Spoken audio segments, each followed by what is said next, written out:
October 1944. Deep in the Vosges mountains of eastern France, the war in Europe grinds on. American forces are pushing forward against German defenses. The fighting is brutal, the terrain unforgiving. And one battalion of Texans, the 1st Battalion, 141st Infantry Regiment of the 36th Infantry Division, is about to be cut off, surrounded, and trapped. For days, these men would hold out against German assaults, starving, freezing, and waiting for help that might never come. German officers dismissed them as doomed, a lost cause. But the rescue would come, not from the units originally sent to support them, but from a segregated regiment of Japanese Americans, the 442nd Regimental Combat Team. Men who fought for the very country that imprisoned their families back home. This is the story of the Lost Battalion and the Nisei who saved them. The Lost Battalion. By October 1944, the Allied advance into France had slowed. The Vosges mountains were thick with pine forest, steep ridges, and narrow ravines. Here, the U.S. Army's 36th Infantry Division, made up largely of National Guardsmen from Texas, was ordered to attack. On October 24, 1944, the 1st Battalion of the 141st Infantry Regiment pushed forward into the forest near the town of Bifontaine. But their flanks were not secure. German troops quickly cut off the narrow path behind them. In a matter of hours, more than 200 Texans were trapped. The battalion dug in, forming a defensive perimeter on a wooded ridge. They had little food, dwindling ammunition, and no way out. For the next several days, supplies had to be dropped in by air, crates of food and ammunition floating down on parachutes. But even then, many of the drops landed outside the perimeter, into German hands. The men of the Lost Battalion were outnumbered, outgunned, and cut off. The call for help. Several American units tried to break through to the trapped battalion. Each attack was repelled by German machine guns, artillery, and terrain that heavily favored the defenders. The situation was desperate. If relief did not come soon, the battalion would be annihilated. It was then that the order came down: send in the 442nd Regimental Combat Team. The 442nd RCT. The 442nd was a segregated unit, made up almost entirely of Japanese-American soldiers. They were known as Nisei, second-generation Japanese Americans. Many of their families were imprisoned in internment camps back in the United States, accused of disloyalty simply because of their heritage. Yet here in France they fought, to prove their loyalty, to defend America, and to earn honor for their families. Their motto was simple: go for broke. And they had already proven themselves. The 442nd had fought through Italy and France, taking heavy casualties, capturing towns, and earning a reputation for toughness and bravery. Just days earlier, the 442nd had liberated the French towns of Bruyères and Bifontaine in bitter fighting. They were exhausted, but when ordered to rescue the Texans, they did not hesitate. Into the Vosges. On October 26, 1944, the 442nd RCT was sent into the Vosges. They would have to fight through heavily fortified German positions, across steep ridges, and in freezing rain. The Germans were confident the Texans would never be reached, but the Nisei would prove them wrong. The siege and the struggle. The story of the Lost Battalion begins deep in the forests of eastern France and late October of 1944. The Vosges mountains were cold, wet, and unforgiving. The autumn rains had turned trails into rivers of mud. Fog clung to the trees, making visibility poor and movement slow. It was the kind of terrain that favored defenders, and the Germans used every advantage it gave them. The men of the 1st Battalion, 141st Infantry Regiment of the 36th Division, known as the Lost Battalion, had pushed too far. In their orders, they were told to advance rapidly through the forest to secure high ground. At first, they succeeded, but soon they realized they had gone too deep. The enemies surrounded them, cutting off their supply lines and isolating them completely. By the end of October 24th, 275 Texans were trapped behind German lines. What was supposed to be a swift advance had turned into a desperate siege. Inside their perimeter, the soldiers of the Lost Battalion dug in. They formed shallow foxholes. They reinforced their positions with fallen branches and mud. They were determined to hold out until relief came. But relief did not come quickly. The weather worsened. Rain turned to sleet. Blankets were soaked. Boots rotted from constant wetness, and food ran out. For days, the only sustenance they had came from the air. Pilots flew dangerous resupply missions, dropping crates of food, ammunition, and medical supplies. But in the thick forests, most drops missed their mark. Some fell into German hands. Others shattered on impact, scattering uselessly into the mud. Still, the Lost Battalion endured. They divided whatever scraps they could salvage. One chocolate bar might be broken into dozens of tiny pieces. One can of rations might be stretched across a squad. Hunger gnawed at them. So did fear. But the men held their ground. The Germans, confident in their trap, demanded surrender. Messages were sent across the lines urging the Americans to lay down their weapons. The Texans refused. So the Germans attacked. Wave after wave crashed against the thin perimeter. Machine guns opened fire. Mortars rained down. Trees exploded into splinters. And each time, the Lost Battalion beat them back. But their strength was fading. By the 5th day, casualties were heavy. Dozens were dead. Many more were wounded. And with no medical supplies left, men died slowly, their comrades unable to save them. Desperation set in. In the foxholes, soldiers whispered their final letters to friends. They spoke of wives, of children, of farms back in Texas. They wondered if anyone even knew they were still alive. But far away, someone did know. The U.S. Army's command realized that the Lost Battalion could not hold out much longer. Reinforcements had to be sent, and the task fell to one unit, the 442nd Regimental Combat Team. The 442nd was made up almost entirely of second-generation Japanese Americans, Nisei. Many of them had families locked behind barbed wire in internment camps back in the United States. Despite prejudice, despite suspicion, despite being treated as outsiders in their own country, they volunteered to fight. And by the fall of 1944, the 442nd had already proven itself. They had stormed the town of Bruyères. They had taken Bifontaine. They had pushed farther than many units thought possible.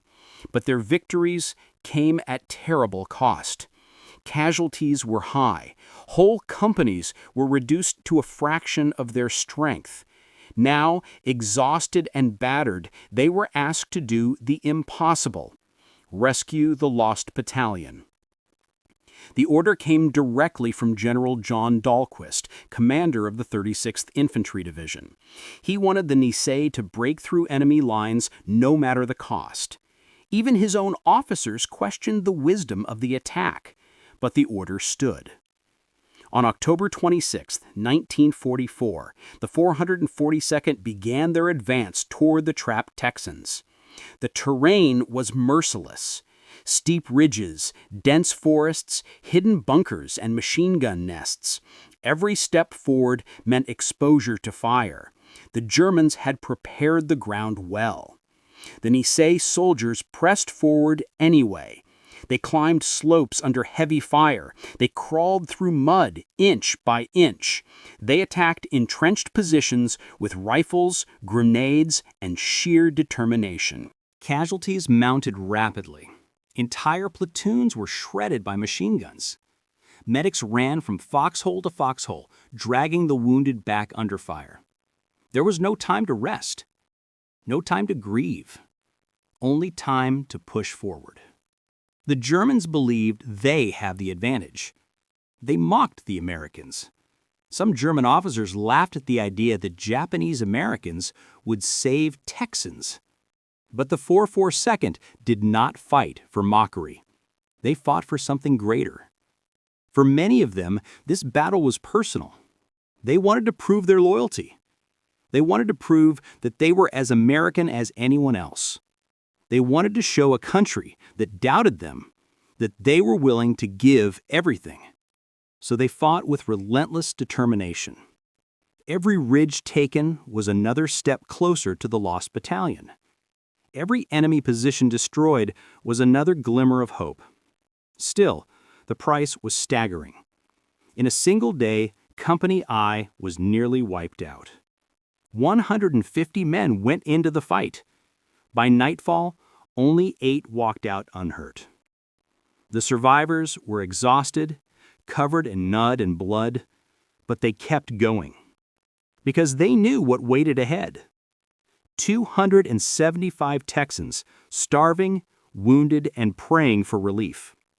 For the trapped men, time was running out. They were down to their last rounds of ammunition. Many had not eaten in days. And yet, they still refused to surrender. In the silence between battles, soldiers whispered to one another. Some promised that if they survived, they would never waste another day of life. Others prayed aloud, asking God to carry them just a little farther. The forest echoed with desperation. But the sound that came next was not German fire. It was something else. The steady rhythm of an advance. The unmistakable roar of battle moving closer. The Nisei were coming. Step by step, the 442nd pushed through the Vosges. Through ambushes, through artillery, through minefields, through traps meant to annihilate them. And even as men fell, the unit did not falter. Because they were chasing more than victory. They were chasing history. And they were carrying the hope of hundreds of Texans whose lives depended on them. By October 29th, the Nisei were within striking distance. The Germans knew the relief force was close. They doubled their defenses, determined to crush the rescue attempt. But the 442nd was not stopping. They had come too far, sacrificed too much, and they were almost there. The final push and the rescue. The battle for the Lost Battalion reached its climax at the end of October 1944. For days, the 442nd Regimental Combat Team had fought relentlessly through the Vosges Mountains. They were exhausted, soaked by rain, and depleted by staggering casualties.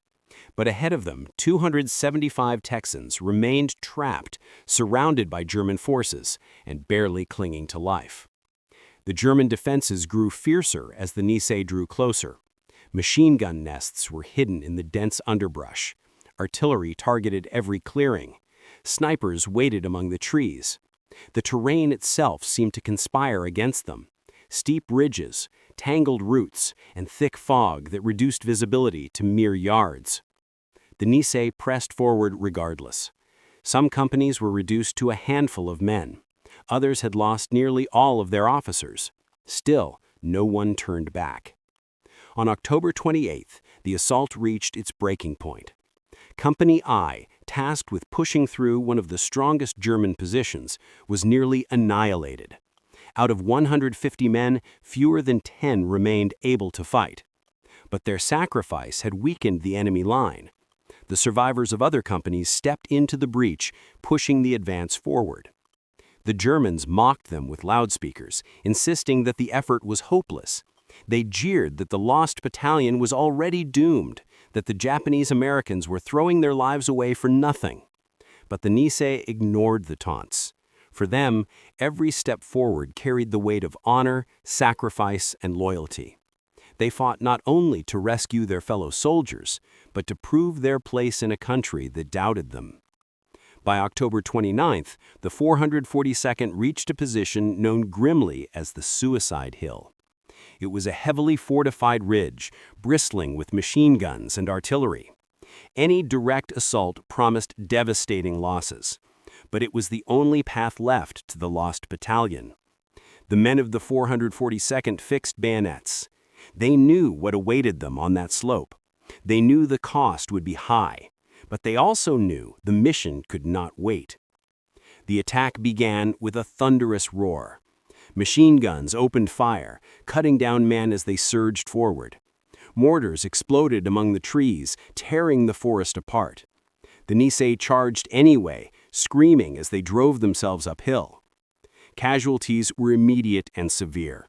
Soldiers fell in every direction, but their comrades stepped over them and pressed on. The ridge became a storm of mud, blood, and smoke. Men clutched rifles with white knuckles, lunging from tree to tree, throwing grenades into enemy positions, and wrestling machine gun nests into silence. At one point, a small group of Nisei soldiers broke through to a German bunker that was holding up the advance. They fought hand-to-hand inside the dugout, bayonets clashing in the dark until the defenders were silenced. The hole they opened allowed more men to pour through. Hour after hour, the assault continued. The ridge was littered with the dead and wounded, but the line did not break. The men of the 442nd refused to stop. They clawed their way higher until finally the last of the German defenders fell back. By nightfall, the ridge was theirs. The path to the Lost Battalion was open. On October 30th, the survivors of the 442nd advanced into the perimeter of the trapped Texans. The first contact was almost surreal. Gaunt, mud-caked figures emerged from shallow foxholes, staring in disbelief at the soldiers who appeared from the mist. For days they had believed rescue was impossible. Now deliverance had arrived. The Texans wept openly as the Nisei entered their lines. Some embraced their rescuers. Others could barely stand, collapsing into the arms of men they had never met before.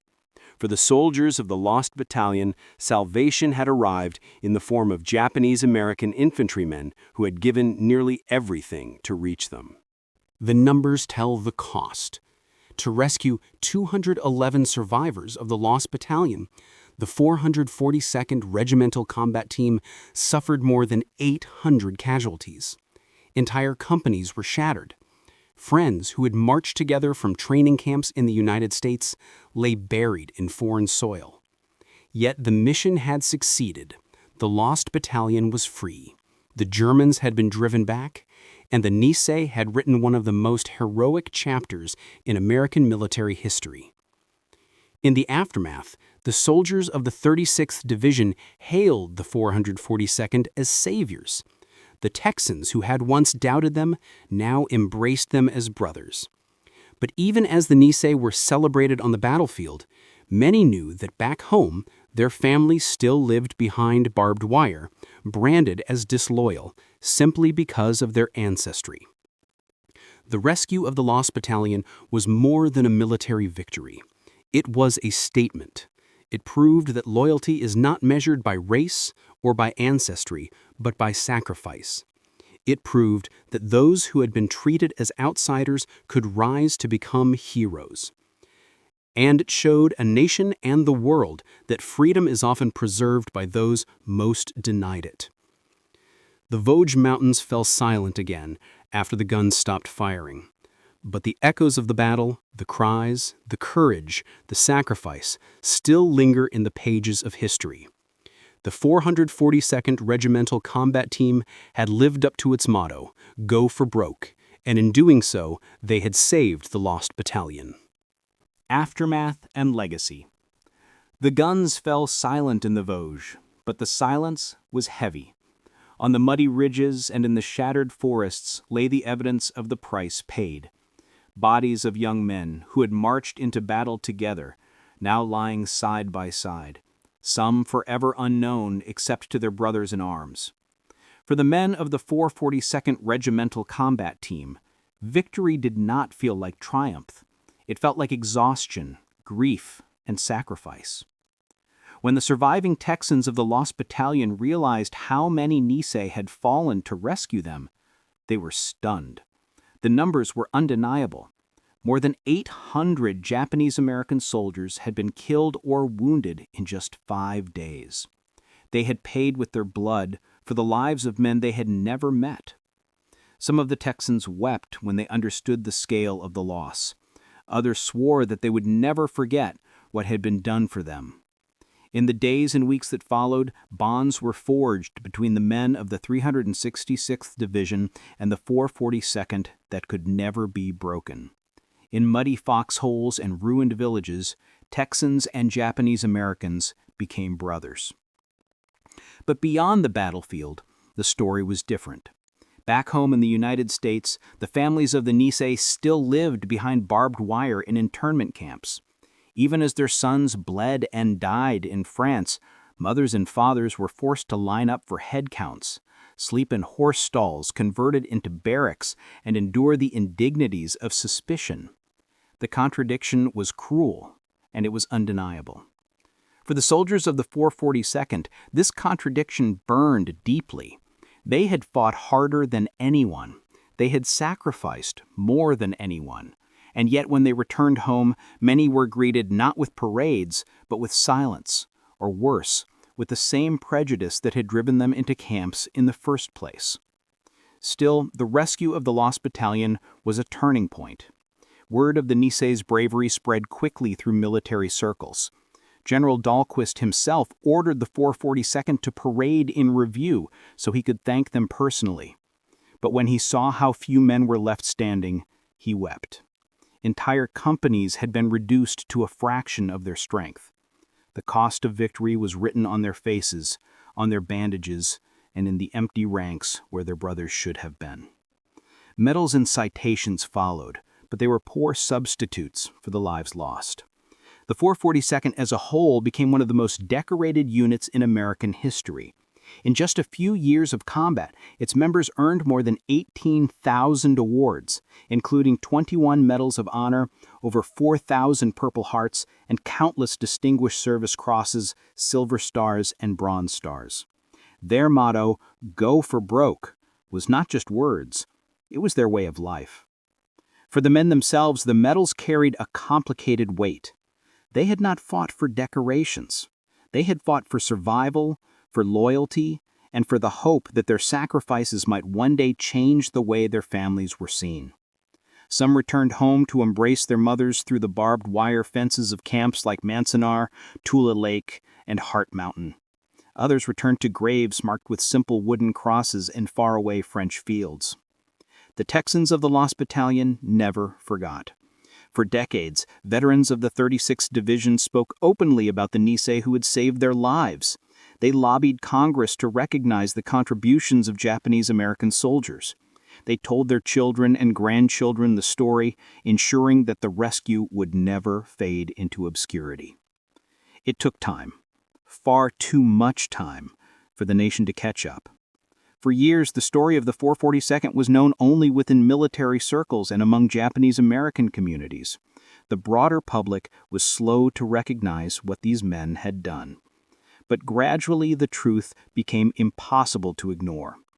In 1962, Texas Governor John Connally declared the 442nd's rescue of the Lost Battalion one of the greatest military feats in history. In later decades, reunions between the Texans and the Nisei became emotional reminders of shared sacrifice. Old men with canes embraced each other, tears streaming down their faces, remembering the days when they were young and the world was on fire. At last, the U.S. government began to acknowledge the injustice done to Japanese Americans during the war. In 1988, more than 40 years after the end of World War II, the Civil Liberties Act was signed into law. It issued a formal apology and reparations to surviving internees. Though symbolic, it was also an acknowledgement that loyalty cannot be measured by ancestry, and that the sacrifices of the 442nd had forced the nation to confront its own failings. The legacy of the 442nd endures not only in medals or memorials, but in the generations that followed. Children and grandchildren of Nisei veterans carry the memory of what their fathers and grandfathers endured. Communities across the United States have honored the 442nd with monuments, museums, and stories passed from one generation to the next. Perhaps most powerful of all is the memory of the Lost Battalion itself. 211 men walked out of the Vosges Mountains alive because of the Nisei. They went on to raise families, build careers, and live full lives, all because a group of young Japanese Americans who had every reason to feel abandoned by their country chose instead to give everything for it. The Vosges campaign remains one of the most brutal battles of World War II, but in its mud, its forests, and its sacrifice, it revealed something greater than victory. It revealed courage beyond measure. It revealed loyalty tested by fire.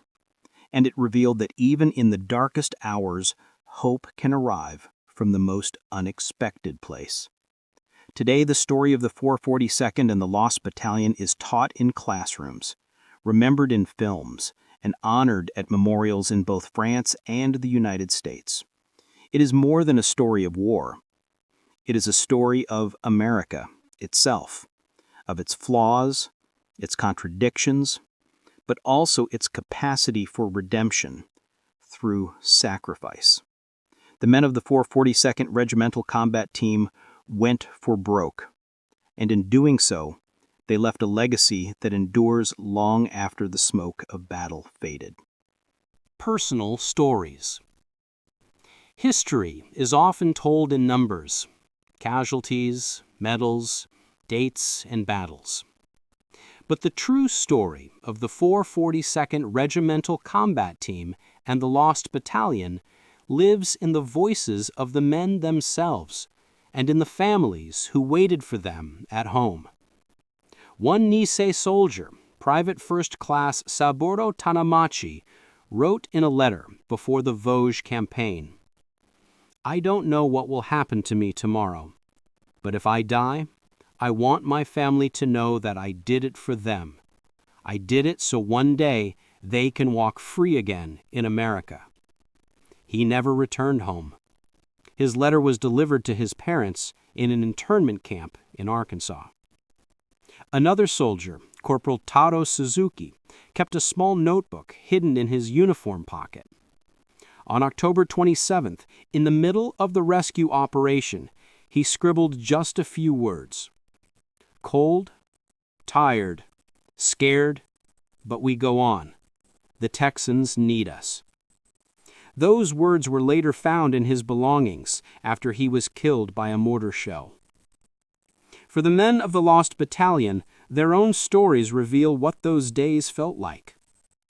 Private First Class Homer Garrison recalled, "We thought we were finished. We were cut off. No food, no water. The Krauts were hitting us day and night. Then one morning, we heard gunfire. At first, we thought it was another attack. Then someone shouted, 'It's the 442nd. They're coming.' We couldn't believe it. We cried like babies." Captain Hank Thompson of the Lost Battalion described the moment of rescue. "They looked so small, those Japanese-American boys. Tired, muddy, many of them bleeding, but they stood taller than anyone I've ever seen. They came for us when no one else could." Back home, the voices of mothers carried the other side of the story. In Manzanar, Emi Saito wrote daily in her journal while her son fought in France. "Every night I pray that Kenji is safe. They tell us our boys fight for freedom, but we are behind these fences. When I hear of the 442nd, I think, they are not just fighting the Germans. They are fighting for all of us." In another camp, a father wrote to his son in the 442nd, "Your brother and I work the fields here. We are treated like strangers. But when I read the newspapers and see your regiment, I feel proud. Fight with honor, my son. Show them who we are. The personal stories of the Nisei reveal the quiet determination behind their courage. Some joined the 442nd from behind barbed wire. Others enlisted straight from high school, leaving behind sweethearts they would never see again. Many carried photographs of families they could not visit, locked away hundreds of miles from their homes. Yet their voices were consistent: loyalty, duty, and sacrifice. Texans of the Lost Battalion preserved their memories too. One survivor, Joe Thompson, often told his grandchildren, "I owe my life to the Japanese Americans. If not for them, you wouldn't even be here. Every birthday, every Christmas, every day I lived after that was because of them." At reunions decades later, Texans and Nisei veterans embraced. Old men, their hair white and hands trembling, cried together as they remembered the days in the Vosges. They laughed at memories of mud and rain. They mourned the faces they would never see again. And they reminded each other that in those forests, race did not matter. Only loyalty did. One Nisei veteran summed it up simply: "When we charged that hill, I didn't think about being Japanese or American. I thought about the boys waiting for us, and I thought about proving myself. If we were going to die, we would die as Americans." The personal stories also remind us of the cost. Some families never saw their sons again. Some widows received medals instead of husbands. Some children grew up with only photographs and folded flags. But even in loss, the words left behind carried power. Letters written in foxholes, journals scribbled by candlelight, last words whispered to comrades. Together, they form a chorus that history cannot ignore. These voices, more than numbers or medals, tell us what it meant to be part of the 442nd. They tell us of fear and courage, of pain and pride. They tell us of young men who went for broke, not for glory, but for love of country, love of family, and love of one another. And through their words, the story of the Lost Battalion is not just a tale of rescue, it is a tale of humanity. The broader impact on America. The rescue of the Lost Battalion did not end when the shooting stopped in the Vosges Mountains. Its echoes carried across America, into the homes of soldiers' families, into the newspapers, and eventually into the very soul of the nation. The story of the 442nd Regimental Combat Team was more than a tale of military heroism. It was a challenge to the country's conscience. At the time, the United States was still a land divided by prejudice. Japanese Americans were seen by many as permanent outsiders. Signs in shop windows still read, "No Japs allowed." Politicians spoke openly about deportation, about distrust, about exclusion. And in the deserts of California, Arizona, and Wyoming, families of Nisei soldiers remained behind barbed wire in camps, watched by armed guards. But then came the headlines. American newspapers carried stories of the 442nd's impossible mission. Front pages spoke of bravery, of sacrifice, of young men charging through the forests of France to save fellow Americans. Reporters compared them to legendary regiments of the past. Some wrote that no group had ever fought with greater courage. For many, it was the first time they had to stop and ask, if Japanese Americans could shed their blood for the United States, how could they be treated as enemies at home? The broader impact unfolded slowly. In Texas, the families of the Lost Battalion spoke openly of their gratitude. At public gatherings, rescued soldiers stood before microphones and said plainly, "We owe our lives to the Nisei boys." These words began to shift public opinion. In a state that had never been home to large Japanese American communities, Texans became some of the strongest supporters of the 442nd's legacy. Meanwhile, within the camps, News of the rescue spread like wildfire. Fathers and mothers held newspapers with trembling hands. Children gathered around radios, listening to the stories of valor. Behind fences, there was both pride and pain. Pride that their sons had done the impossible. Pain that their loyalty was proven on the battlefield while they remained prisoners in their own country. The government itself could not ignore the contradiction. President Harry S. Truman invited the returning 442nd veterans to the White House. Standing before them, he declared, "You fought not only the enemy, but you fought prejudice, and you have won." It was one of the most significant acknowledgments of their sacrifice, a moment that placed their deeds in the larger narrative of American democracy. The broader impact also reached the military. The 442nd became one of the most decorated units in American history. Over 18,000 awards were given, including 21 Medals of Honor. The Army itself began to recognize the value of diversity within its ranks. What had once been a segregated unit created by suspicion now stood as proof that loyalty knew no color, no ancestry, no background. But the impact was not just military, it was deeply social. The bravery of the 442nd became a weapon in the struggle for civil rights. Japanese American leaders used their story as a rallying cry. When petitions were filed to end the internment camps, supporters pointed to the Vosges Mountains. When communities resisted allowing Japanese Americans to return home after the war, advocates reminded them of the blood spilled in France. The story of the Lost Battalion's rescue became a moral argument that America could not easily dismiss. Years later, during the broader civil rights movement of the 1950s and 1960s, African American activists and Japanese American veterans often stood together. The shared struggle for equality drew strength from the 442nd's example. Dr. Martin Luther King Jr. himself acknowledged that the sacrifices of minority soldiers in World War II laid part of the foundation for the demand for justice at home. In schools, textbooks began to change. Where once Japanese Americans were a footnote in history, their heroism began to be studied and honored. In museums, exhibits highlighted the medals, the uniforms, and the photographs of young men smiling in muddy trenches. Monuments were built in both France and the United States to honor the rescue. Communities that had once turned their backs now named streets and schools after Nisei veterans. The impact also lingered in more subtle ways. In neighborhoods across America, returning veterans quietly lived their lives, becoming teachers, farmers, shopkeepers, and fathers.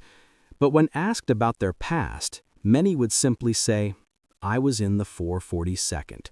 And for those who knew, that was enough. The broader legacy of the 442nd was not just about honor or medals. It was about rewriting the meaning of citizenship. It was about proving that loyalty is not measured by ancestry, but by action. It was about challenging a nation to live up to its promises. The rescue of the Lost Battalion forced America to confront its own reflection, a reflection of a country that could ask for ultimate sacrifice from some of its citizens while denying them basic freedoms. And yet, through blood and fire, the Nisei had shown the world what it meant to believe in a country, even when that country did not believe in them. In time, their legacy would influence court decisions, inspire legislation, and even play a role in the eventual apology and reparations given to Japanese American families in the 1980s. It was not a straight road. Prejudice did not vanish overnight, but the story of the 442nd made it harder for America to deny the truth. The broader impact of the 442nd was this: they turned the story of doubt into a story of honor. They transformed suspicion into recognition. They proved on the battlefields of Europe that being American was not about where your family came from. It was about where your heart stood when the test came. And in the Vosges Mountains, they passed that test. Legacy in modern America and the memory of the 442nd. Decades have passed since the gunfire fell silent in the forests of France. The men of the 442nd Regimental Combat Team have grown old. Many are gone now, their stories carried forward only by family, friends, and historians. But their legacy lives on, in America, in France, and in the conscience of a nation that they helped to change. In the small towns of the Vosges Mountains, the memory of the rescue is still alive. Streets are named after the Nisei soldiers. Plaques mark the spots where battles raged. Every year, local children march with American and French flags, honoring the men who crossed oceans to fight for their freedom. To them, the names Tanaka, Nakamura, and Yamamoto are not foreign. They are the names of heroes. In America, the legacy of the 442nd has become a story of resilience and identity. Japanese-American communities, once scattered and scarred by internment, now gather every year to remember the regiment. At memorial services, photographs of young soldiers in uniform are placed alongside flowers and candles. Children and grandchildren of veterans read aloud from letters written on the front lines. The faces in those old photographs are forever youthful, even as the voices that remember them grow thin with age. The Lost Battalion survivors also carried the memory with them. For many Texans, the rescue became a lifelong bond with the Japanese-American community. Reunions were held where Texans embraced Nisei veterans as brothers. Families sat side by side, telling stories of hunger, courage, and salvation. Out of the mud and blood of the Vosges, a friendship was forged that outlasted war. The legacy also entered the halls of government. In 1988, the Civil Liberties Act formally apologized for the internment of Japanese Americans and granted reparations to survivors. When the bill was debated, lawmakers pointed to the sacrifices of the 442nd. The argument was clear. A nation that had demanded the ultimate price from these men could not deny justice to their families. The rescue of the Lost Battalion had become not just military history, but moral evidence. In 2000, President Bill Clinton awarded the Medal of Honor to 22 Asian American veterans, many of them from the 442nd. Some were still alive to receive the medal in person. Others were represented by widows, sons, or daughters who stepped forward with tears in their eyes. On that day, the United States government finally gave full recognition to men whose bravery had too long been overshadowed. The legacy of the 442nd has also been preserved in books, films, and museums. From Hollywood dramatizations to independent documentaries, filmmakers have returned again and again to the story of the Lost Battalion's rescue. Historians have written volumes, not just about the battle, but about the contradictions of loyalty and prejudice that defined the era. In classrooms, teachers use the story to show students what it means to fight for values that are larger than yourself. Modern America has also embraced the 442nd as part of its broader story of diversity. In Hawaii, where many of the Nisei soldiers were born, veterans are celebrated as local legends. Parades honor them every year. Schools teach their names alongside those of presidents and generals. In California and Washington, memorial statues rise in city centers. The faces are carved in bronze, young and determined, gazing toward a future they never saw but helped to shape.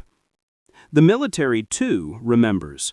The motto of the 442nd, "Go for broke," is still spoken with reverence in the U.S. Army. It has become a lesson in courage, in perseverance, and loyalty under fire. At West Point and other academies, cadets study their campaign as an example of determination against overwhelming odds. What began as a segregated unit doubted and mistrusted, is now remembered as one of the finest in American history. The legacy also lives on in the families of the veterans. Grandchildren grow up hearing stories at dinner tables.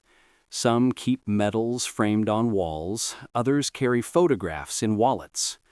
The blood spilled in France has become part of family identity, a reminder of what their ancestors endured and achieved.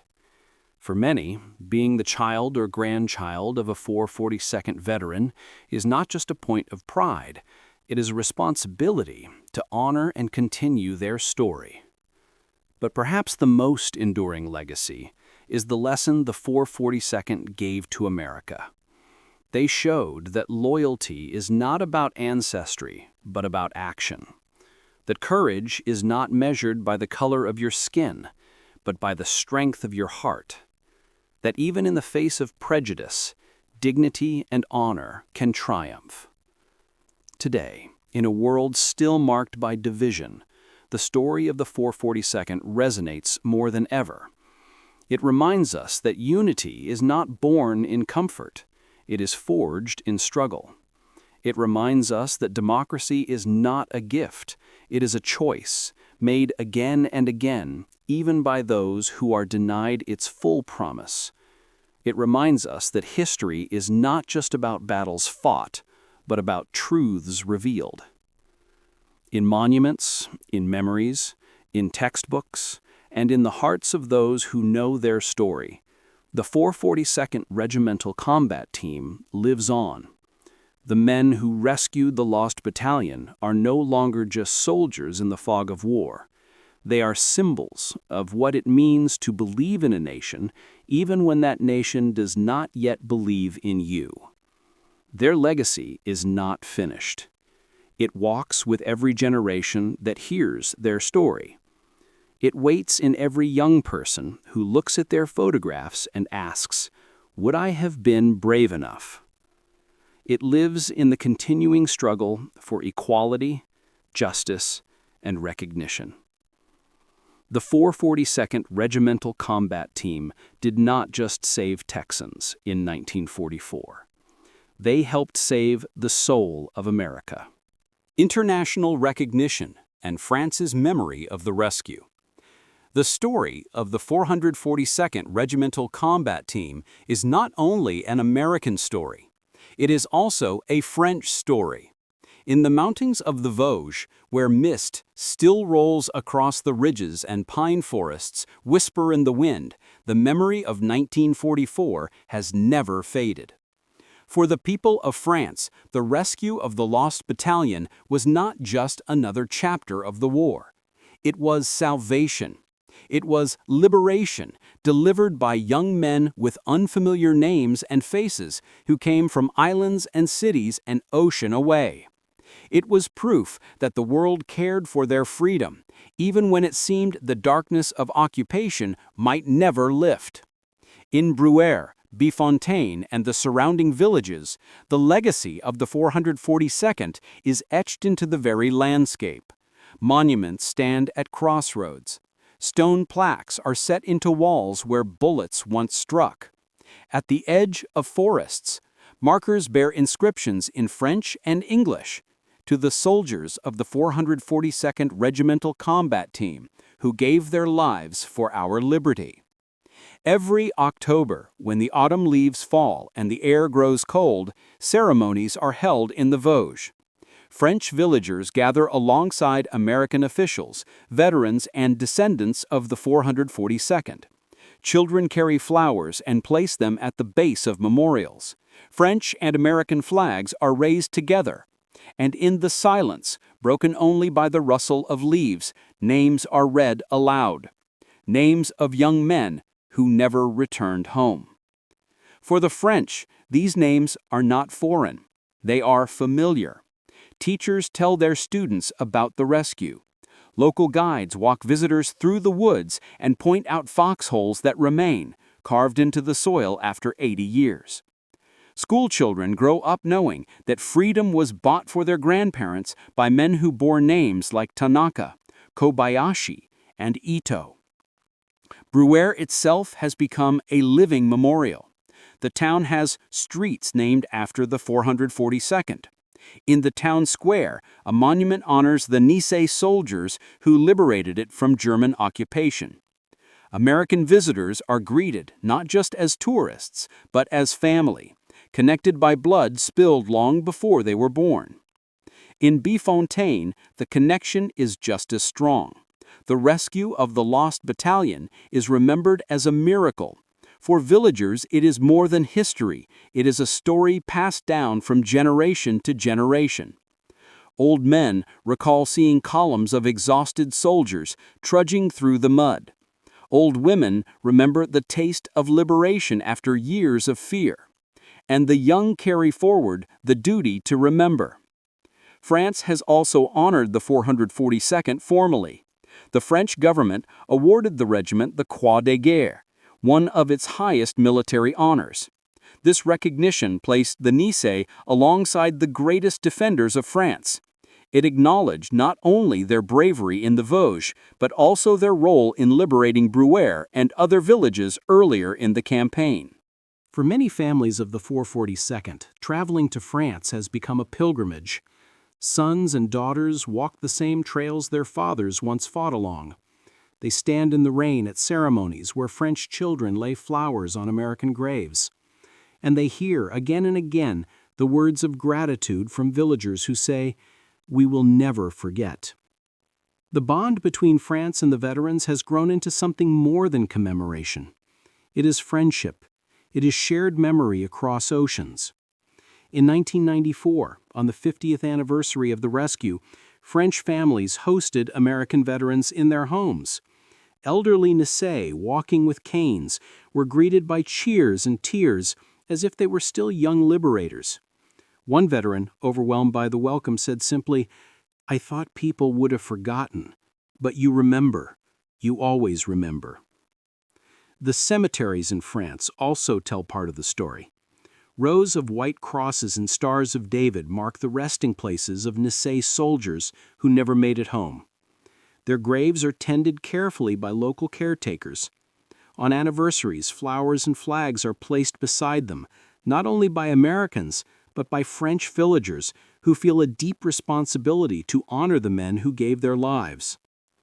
International recognition has continued into the present. French officials have visited the United States to thank Japanese American communities. Delegations from Hawaii and California travel regularly to Bruyère for memorials. The story of the 442nd has been written into the shared history of two nations. But perhaps the most powerful recognition is not in medals or monuments. It is in the everyday lives of French families who live in freedom because of what happened in 1944. Every time they walk through their villages without fear of occupation, every time they vote, every time they gather in peace, they live out the legacy of those who fought for them.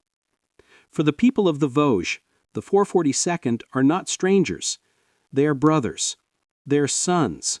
They are part of France's story as much as America's. And so, across the Atlantic, the bond remains. It is a bond forged in blood and sacrifice, a bond that outlives generations, a bond that proves that even in the darkest forests, the light of courage can cross oceans and endure forever. Post-war lives of the Nisei veterans. When the Duns finally fell silent in Europe and victory was declared, the men of the 442nd Regimental Combat Team returned to the United States. They returned not as anonymous soldiers, but as one of the most decorated units in American history. They returned with medals, ribbons, and scars.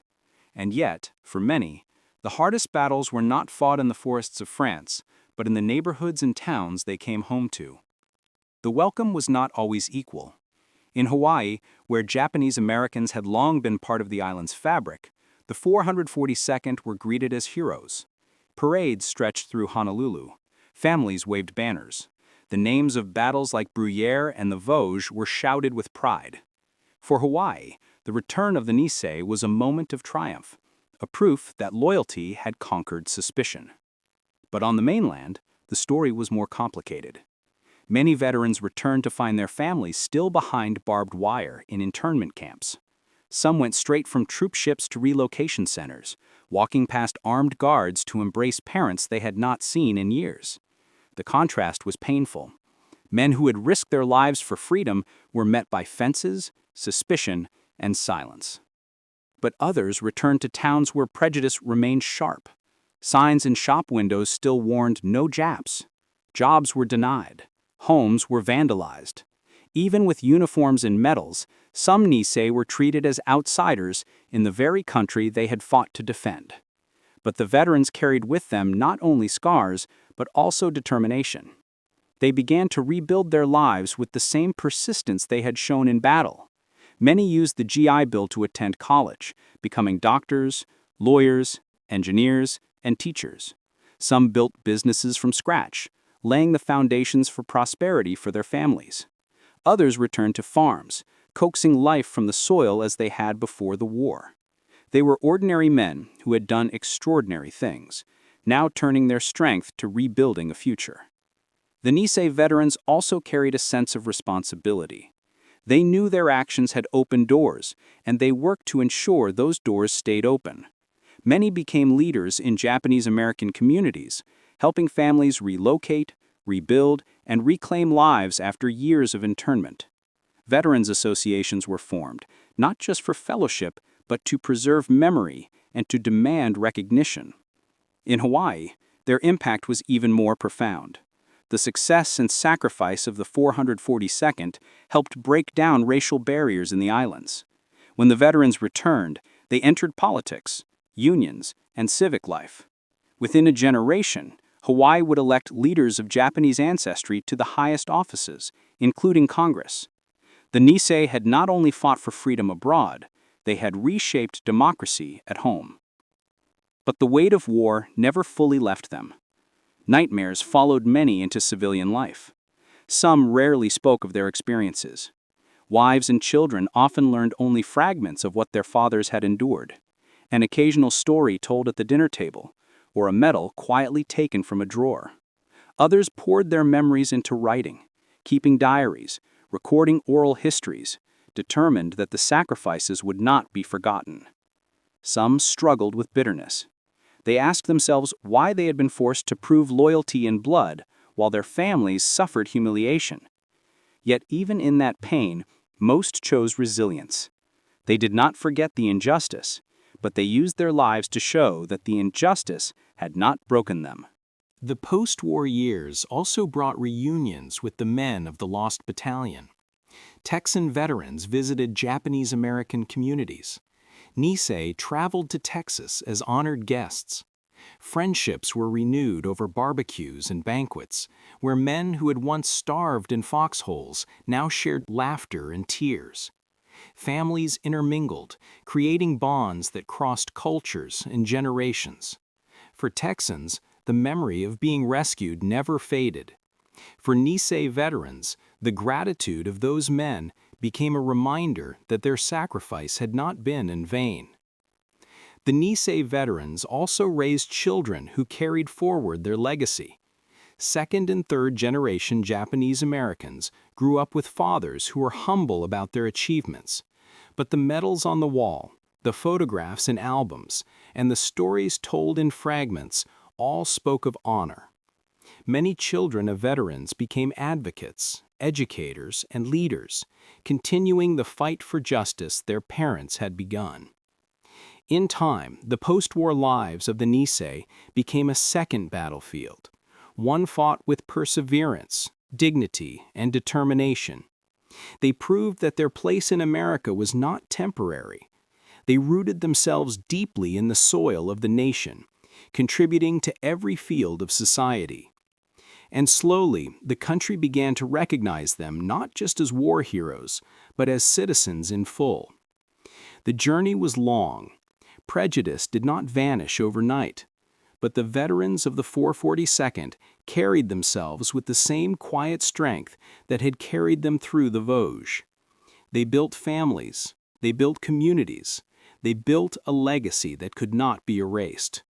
Their post-war lives were not free of struggle, but they were lives lived with purpose.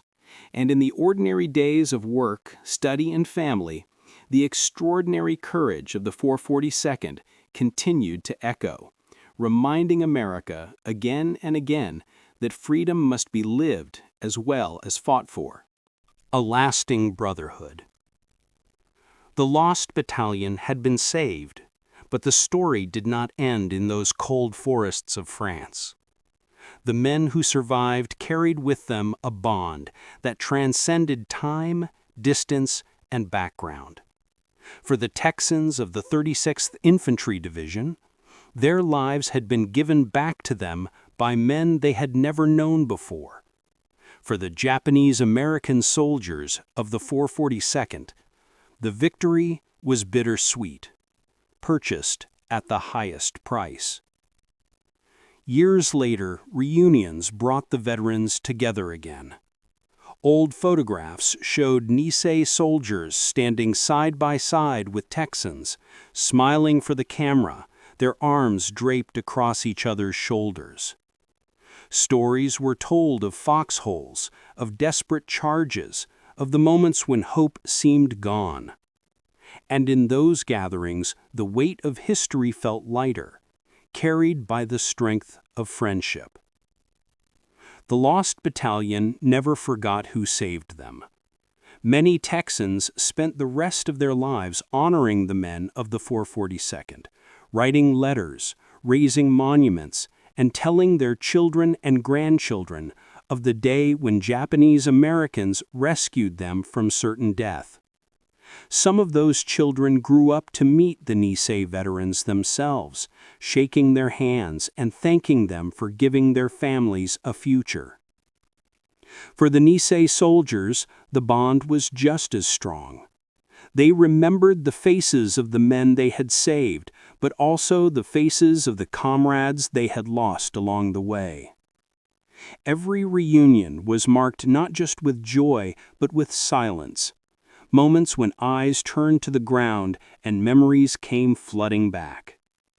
The friendships forged in those woods were unbreakable, but so too was the grief of sacrifice.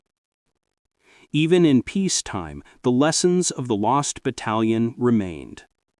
The rescue proved that courage has no race, that loyalty is measured not in where a man is born, but in what he is willing to risk for others. In saving the Texans, the 442nd did more than win a battle. They gave proof, undeniable and eternal, that Japanese Americans belonged in the story of the United States. Across the decades, as America changed, the legacy of that brotherhood endured. Memorials were built, streets were named, statues were raised. But for those who had been there, the greatest monument was not of stone or bronze. It was the simple act of remembering, of looking back on a time when men of different worlds came together and, against all odds, walked out alive.